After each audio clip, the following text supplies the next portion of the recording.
अमरीकी इंटेलिजेंस के मुताबिक रूस यूक्रेन पर आइंदा 48 घंटे में बड़े हमले कर सकता है।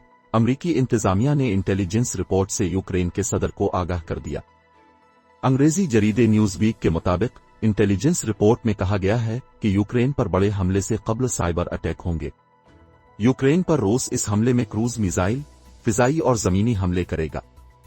इंटेलिजेंस रिपोर्ट में बताया गया कि रूस मशरिक और शुमाल दोनों ही अतराफ से यूक्रेन पर हमला आवर होगा।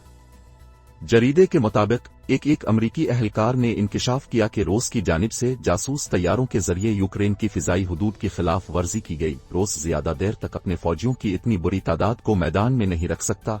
अमरीकी अहलकार के मुताबिक रूस का ऑपरेशन साइबर हमले से शुरू होगा, जिसके बाद जमीनी हमले होंगे।